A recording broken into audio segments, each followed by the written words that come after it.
ಇವತ್ತು ಏನು ಕಲ್ಯಾಣ ಕರ್ನಾಟಕ ಪ್ರದೇಶ ಅಭಿವೃದ್ಧಿ ಮಂಡಳಿಯಲ್ಲಿ ಭ್ರಷ್ಟಾಚಾರಗಳು ತಾಂಡವಾಡ್ತಾ ಇದಾವ.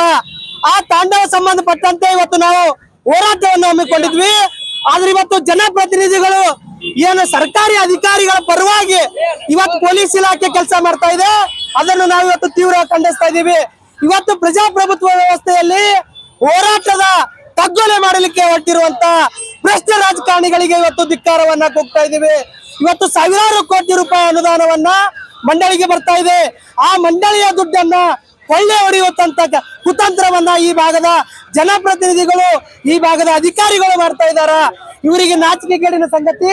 ಇಡೀ ಮಂಡಳಿಯ ದುಡ್ಡನ್ನ ಕೊಳ್ಳೆ ಹೊಡೆದು ತಮ್ಮ ಮನೆಗಾಲ ತುಂಬಿಕೊಳ್ಳುವಂತ ಕೆಲಸವನ್ನ ಮಾಡ್ತಾ ಇದ್ದಾರೆ. ಆ ಕಾರಣಕ್ಕಾಗಿ ಇವತ್ತು ನಾವು ಉಗ್ರವಾದ ಹೋರಾಟವನ್ನು ಮಾಡುತ್ತಾ ಸರ್ಕಾರ ಇವತ್ತು ಏನು ಈ ಕೋಣ ಯಾವ ರೀತಿ ಇದೆ ಆ ಕೋಣದ ತರ ಇವತ್ತು ಈ ರಾಜ್ಯ ಸರ್ಕಾರ ಇದೆ. ಯಾವ ರೀತಿ ಇವತ್ತು ಇಷ್ಟೆಲ್ಲಾ ಜನರು ಚೀರಿದಾಡಿದ್ರು ಕೂಡ ಈ ಕೋಣಕ್ಕೇನು ಸಂಬಂಧ ಇಲ್ವೋ, ಅದೇ ರೀತಿಯಾಗಿ ಕರ್ನಾಟಕ ರಾಜ್ಯ ಸರ್ಕಾರ ಈ ಕೋಣದ ಚರ್ಮವನ್ನು ಒದಗಿಸುವಂತ ಭ್ರಷ್ಟ ಸರ್ಕಾರ ಆಗಿದೆ.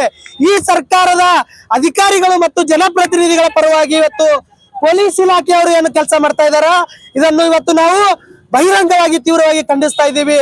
ಮತ್ತು ಏನು ಈ ಕೂಡಲೇ ಸರ್ಕಾರದ ಪ್ರತಿನಿಧಿಗಳು ಬಂದು ಏನು ನಮ್ಮ ಬೇಡಿಕೆಗಳನ್ನು ಈಡೇರಿಸಬೇಕು. ಈ ಮಂಡಳಿಯ ಅಧ್ಯಕ್ಷರನ್ನ ಈ ಕೂಡಲೇ ವಜಾ ಮಾಡಬೇಕು ಮತ್ತು ಮಂಡಳಿ ಕಾರ್ಯದರ್ಶಿಯನ್ನ ಏನು ಕೆಟಿಟಿಪಿ ವೈಲೇಷನ್ ಮಾಡಿದಾರ ಅವರನ್ನ ಜೈಲಿಗೆ ಹಾಕುವಂತ ಕೆಲಸವನ್ನ ಇವತ್ತು ಸರ್ಕಾರ ಮಾಡಬೇಕು ಅಂತೇಳಿ ಈ ಮೂಲಕ ನಾವು ಆಗ್ರಹವನ್ನ ಮಾಡ್ತಾ ಇದ್ದೇವೆ.